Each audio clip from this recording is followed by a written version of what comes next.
नमस्कार, good afternoon. मैं हूँ Shri Nisha Sharma. Welcome back to your own YouTube channel Shri ji commerce classes. जो लोग मेरे इस चैनल पे नए हैं, मैं उनकी नॉलेज के लिए बता देना चाहती हूँ दैट हम इस चैनल पे डिस्कस करते हैं इनकम टैक्स से रिलेटेड प्रोविजंस। हम कोशिश करते हैं दैट इनकम टैक्स की जो लैंग्वेज है उसको ईजी वे में इंटरप्रेट किया जाए।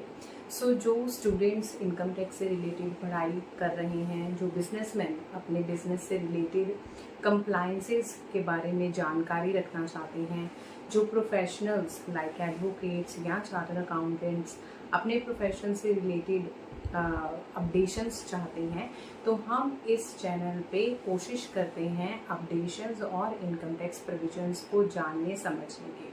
तो जो लोग मेरे चैनल पे नए हैं, मेरे चैनल को सब्सक्राइब ज़रूर कीजिएगा। आज हम अपनी इस वीडियो में डिस्कस करने वाले हैं टीडीएस टीसीएस की प्रोविजंस में जो चेंजेस आए हैं as per our union budget announce on 23 July. Secondly, जो न्यू सेक्शन 194T इंट्रोड्यूस किया गया है टीडीएस में, उसके बारे में डिस्कस करेंगे। फिर जो अमेंडमेंट्स आई हैं हमारी एग्जिस्टिंग सेक्शंस, एग्जिस्टिंग प्रोविजंस में, उसके बारे में बात करेंगे। तो चलिए आज का वीडियो हम स्टार्ट करते हैं। सबसे पहले हम बात करेंगे इफेक्टिव रेट्स जो कि चेंज किए गए हैं। फर्स्ट हम बात करेंगे सेक्शन 194 आईडी जो कि डील करता है being an individual or HUF. अगर आप रेंट पे कर रहे हैं 50,000 से ज़्यादा का इन अ मंथ और पार्ट देयर ऑफ, उस पर टीडीएस डिडक्ट करना ज़रूरी है। अर्लियर टीडीएस का टैक्स रेट 5% था, जो कि अब रिड्यूस होकर 2% कर दिया गया है, जिसकी इफेक्टिव डेट 1 अक्टूबर 2024 है। मतलब फ्रॉम अप्रैल टू सितंबर आप 5% टीडीएस की डिडक्ट करेंगे, लेकिन फ्रॉम 1 अक्टूबर ऑनवर्ड्स टिल 31 मार्च जो रेट है वो 2% कर दिया गया है। सेकेंडली, सेक्शन 194D जो कि डील करता है पेमेंट ऑफ इंश्योरेंस कमीशन, जिसमें हम कवर कर सकते हैं लाइफ इंश्योरेंस एजेंट्स जिनको पे आउट रिसीव होता है, तो उनका जो टीडीएस डिडक्ट होता था वो अर्लियर रेट था 5%, जो कि अब रिड्यूस होकर 2% कर दिया गया है। इसकी भी जो डेट है वो 1 अक्टूबर 2024 है। Third is payment in respect of life insurance policy. इसमें कवर होता है सेक्शन 194DA जो कि डील करता है अगर आपकी लाइफ इंश्योरेंस पॉलिसी मैच्योर हुई है तो उस पर रिसीव होने वाले अमाउंट पे आपका 5% टीडीएस डिडक्ट किया जाता था, उसके बाद ही आपको अमाउंट दिया जाता था, जो कि अब रिड्यूस करके 2% कर दिया गया है, जो 1 अक्टूबर 2024 से एप्लीकेबल है। Fourth one is commission on sale of lottery tickets. अगर आप लॉटरी टिकट्स में डील करते हैं, उस पर कोई कमीशन पा रहे हैं, तो सेक्शन 194G के अंतर्गत 5% से टैक्स टीडीएस रेट रिड्यूस करके 2% कर दिया गया है, जिसकी एप्लीकेबिलिटी डेट 1 अक्टूबर 2024 है। Next is payment on account of repurchase of units by mutual fund और यूटीआई, जो कि हमारे एक्ट में से ऑमिट कर दिया गया है। मतलब अब आपके म्यूचुअल फंड्स और यूटीआई के अगर यूनिट्स रीपरचेज किए गए हैं तो उस पर कोई भी टीडीएस काटा नहीं जाएगा, जिसकी इफेक्टिव डेट 1 अक्टूबर 2024 है। Next is payment by e commerce operators. E commerce operators के साथ अगर आप डील कर रहे हैं, ई कॉमर्स बिजनेस कर रहे हैं, तो इन ई कॉमर्स ऑपरेटर उस पर पेमेंट करते टाइम आपका 1% टीडीएस डिडक्ट करते थे, जो कि अब रिड्यूस होकर 0.1% कर दिया गया है 1 अक्टूबर 2024 से। Last is payment of commission section 194H, जिसमें अर्लियर हम 5% का टीडीएस डिडक्ट करते थे, लेकिन अब वो रिड्यूस होकर 2% कर दिया गया है। इसकी भी इफेक्टिव डेट 1 अक्टूबर 2024 है।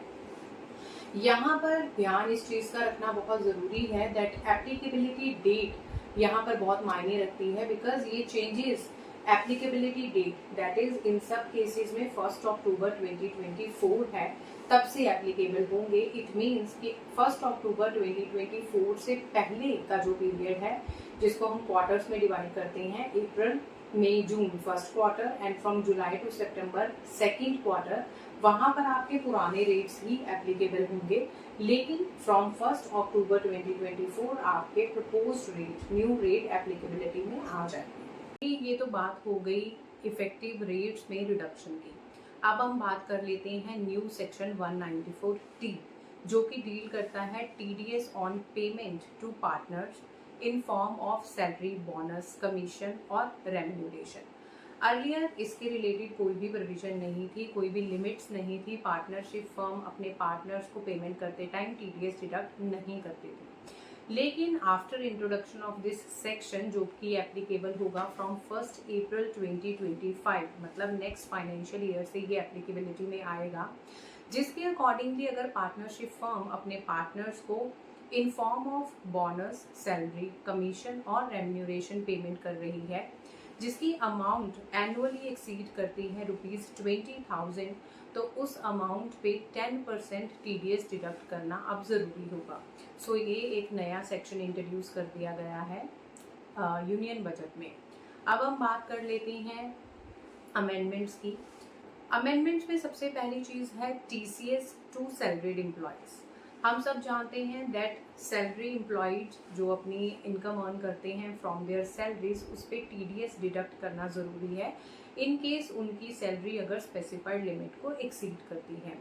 अब यहाँ पर एक टीसीएस का बेनिफिट जो सैलरीड एम्प्लॉय को दे दिया गया है, दैट इन केस टीडीएस के अलावा अगर सैलरीड एम्प्लॉयज़ ने टीसीएस भी कलेक्ट करवाया है, उनका टीसीएस कलेक्ट किया गया है, तो उन केसेस में टीडीएस डिडक्शन के टाइम पे टीसीएस की अमाउंट को कंसीडर किया जाएगा and after deducting that TCS amount from the TDS required to be deducted, remaining amount जो है वो टीडीएस का सैलरी में से डिडक्ट किया जाएगा, जिसको हम एग्जाम्पल के तौर पे समझ सकते हैं दैट इन केस अगर सैलरीड एम्प्लॉय ने कोई कार खरीदी है ड्यूरिंग द ईयर जिसपे टीसीएस कलेक्ट किया गया है, उसकी सैलरी है 10 लाख, जिसपे टीडीएस से बनता है काटना 1 लाख रुपए, तो जो टीसीएस उस समय पे काटा गया है से 10,000 रुपीज़, वो 1 लाख में से माइनस करके रिमेनिंग 90,000 टीडीएस जो है वो सैलरी में से डिडक्ट किया जाएगा।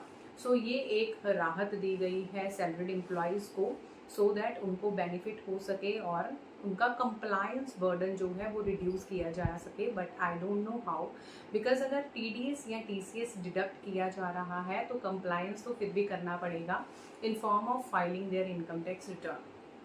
चलिए, anyhow, next TCS credit of minor child. ये हम सब जानते हैं दैट माइनर चाइल्ड अगर कोई इनकम अर्न करता है तो उसकी इनकम की क्लबिंग हो जाती है इन इनकम टैक्स उसके पेरेंट की इनकम में, लेकिन अर्लियर उसके टीसीएस के ट्रीटमेंट के रिगार्डिंग कोई भी प्रोविजंस नहीं दी गई। इन केस अगर पेरेंट्स अपनी इनकम में क्लबिंग कर रहे हैं माइनर चाइल्ड की इनकम की, तो उस पर अगर कोई टीसीएस कलेक्ट किया गया है, उस टीसीएस का क्लेम भी पेरेंट्स अपनी रिटर्न फाइल करते टाइम ले सकते हैं। ये एक बेनिफिट दिया गया है। नेक्स्ट हम बात कर लेते हैं section 194IA TDS on immovable property. इससे रिलेटेड कोई भी रिडक्शन इन रेट नहीं की गई है, ना ही इस पे कोई प्रोविजन में चेंजेस आए हैं, लेकिन इससे रिलेटेड क्लैरिफिकेशन दी गई है। सेक्शन 194IA डील करता है दैट अगर आप इमूवेबल प्रॉपर्टी सेल कर रहे हैं जिसकी वैल्यू 50 लाख से एक्सीड करती है, तो बीइंग अ बायर आपने उस पर 1% टीडीएस डिडक्ट करके रिमेनिंग कंसिडरेशन अमाउंट सेलर को पे करना होता है। लेकिन कुछ प्रैक्टिसेस जो लोग फॉलो करते हैं वो ये था that in case of more than 1 buyer, so there are 2 buyers और 2 सेलर्स, तो कंसिडरेशन का अमाउंट अगर 70 लाख है तो it was split into 2 parts, 35 lakhs each, 35 lakhs for 1 buyer and 35 lakh for 2 second buyer. तो उन केसेस में क्या होता था दैट 50 लाख से कम है एक बायर का अमाउंट 35 लाख, तो उस पर टीडीएस नहीं डिडक्ट किया जाता था।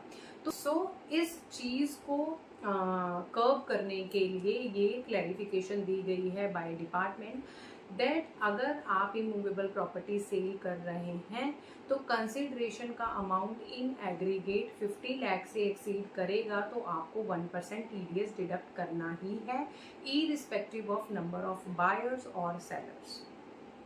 ठीक हो गया। नेक्स्ट हम बात कर लेते हैं टीसीएस कलेक्टेड अगर आपने लेट डिपॉजिट करवाया है तो उस पर रेट ऑफ इंटरेस्ट क्या चार्ज किया जाएगा। अभी जो प्रोविजन प्रिवेल कर रही है वो ये है दैट अगर आपने टीसीएस कलेक्ट कर लिया बट आप उसको जमा करवाना, डिपॉजिट करवाना भूल गए हैं, तो आप उसको नेक्स्ट मंथ में डिपॉजिट करवा सकते हैं with 1% interest for a month और पार्ट देयर ऑफ। इस 1% इंटरेस्ट को बढ़ाकर कर दिया गया है 1.5%। का कारण ये दिया जा रहा है दैट टीसीएस प्रोविजंस को टीडीएस प्रोविजंस के साथ स्ट्रीमलाइन करने के लिए ये मूव लिया गया है दैट 1.5% इंटरेस्ट टीडीएस के केसेस में डिडक्ट किया जाता है। अगर आप टीडीएस डिपॉजिट करवाना भूल गए हैं तो वही स्ट्रीमलाइन करने के लिए जो टीसीएस का इंटरेस्ट रेट है उसको भी 1% से बढ़ाकर 1.5% कर दिया गया है। नेक्स्ट हम बात करेंगे टीडीएस टीसीएस स्टेटमेंट को करेक्ट करने की। आप अपनी टीडीएस की रिटर्न फाइल कर चुके हैं तो there is no time limit कि आप अपनी टीडीएस की रिटर्न को रिवाइज कर सकते हैं, उसमें कुछ करेक्शंस कर सकते हैं। अगर आपने चालान गलत डाल दिया है, चालान की इन्फॉर्मेशन, डिडक्टी की इन्फॉर्मेशन गलत डाल दी है, कुछ भी इनकरेक्ट इन्फॉर्मेशन आपने डाल दी है या आपने कोई पे न्यू ऐड करना है, रिवीजन करनी है अपनी टीडीएस टीसीएस रिटर्न्स की, तो उसके लिए कोई भी टाइम लिमिट अभी तक प्रिस्क्राइब नहीं की गई है। लेकिन अब इस अमेंडमेंट के बाद टाइम लिमिट प्रिस्क्राइब कर दी गई है दैट अगर आप अपने टीडीएस या टीसीएस में कुछ भी करेक्शन करना चाहते हैं, रिवीजन करना चाहते हैं, तो आप with in 6 years from the end of the financial year, जिस ईयर से वो स्टेटमेंट रिलेटेड है, आप ओनली विद इन 6 ईयर ही वो करेक्शन कर पाएंगे। आफ्टर 6 ईयर्स आप रिलेटेड स्टेटमेंट्स में कोई भी करेक्शन या रिवीजन नहीं कर सकते हैं। नेक्स्ट हम बात कर लेते हैं penalty for failure to furnish TCS statement या टीडीएस स्टेटमेंट। इसमें ये कहा गया है, हम ये जानते हैं दैट इनकम टैक्स रिटर्न को फाइल करना ज़रूरी है for salaried employees till 31 July and जो 31 जुलाई तक अपनी रिटर्न नहीं फाइल कर पाते हैं वो बिलेटेड रिटर्न अपनी फाइल कर सकते हैं टिल 31 दिसंबर। लेकिन टीडीएस की प्रोविजंस में ये कहा गया था दैट अगर आप अपना टीडीएस डिडक्ट करवाने के बाद उसको डिपॉजिट करना भूल गए हैं तो आपने उसको विद इन 1 ईयर डिपॉजिट करवा दिया है या विद इन 1 ईयर आपने अपनी रिलेटेड स्टेटमेंट फर्निश कर दी है, तो आपके टीडीएस डिडक्शन को और स्टेटमेंट को सही माना जाएगा। लेकिन यहाँ पर मिसमैच हो रहा था दैट बिलेटेड रिटर्न जो इनकम टैक्स की है वो हम फाइल कर पा रहे थे टिल 31 दिसंबर और टीडीएस जो स्टेटमेंट है वो फाइल हो रही थी अप टू 1 ईयर्स। तो यहाँ पर मिसमैच ये आ रहा था दैट जिसने 31 दिसंबर तक अपनी रिटर्न फाइल करनी है वो उस टीडीएस का क्रेडिट नहीं ले पा रहा था जो अभी तक फाइल ही नहीं हुई। तो इस चीज़ को ख़त्म करने के लिए ये बताया गया है दैट आपको जो अपनी टीडीएस रिटर्न है उसको फाइल करना है विद इन 1 मंथ। अर्लियर ये पीरियड 1 ईयर का था लेकिन अब इसको कम करके कर दिया गया है 1 मंथ। जो भी टीडीएस डिडक्टर अपनी स्टेटमेंट फर्निश करते हैं उन्होंने जिस पीरियड से वो रिलेटेड स्टेटमेंट है उसके 1 महीने के अंतर्गत अपनी टीडीएस स्टेटमेंट या टीडीएस रिटर्न को फाइल करना है। अगर मैंने अपनी इस वीडियो में कोशिश की है दैट मैं मैक्सिमम टीडीएस या टीसीएस से रिलेटेड चेंजेस जो यूनियन बजट में लाए गए हैं उन पे डिस्कशन कर पाऊँ। अगर आपको लगता है दैट कोई ऐसा पॉइंट या कोई ऐसी टीडीएस चेंजेस या अमेंडमेंट्स यहाँ पर छूट गई हैं तो आप काइंडली कमेंट करके मुझे ज़रूर बताइएगा। और ऐसे ही वीडियोस के लिए जल्दी से मेरा चैनल श्रीजी कॉमर्स क्लासेस को सब्सक्राइब कीजिए, शेयर कीजिए अपने फ्रेंड्स कलीग्स के साथ सो दैट वो भी इन वीडियोस का बेनिफिट ले पाएँ। So till then take care, have a nice day, नमस्कार।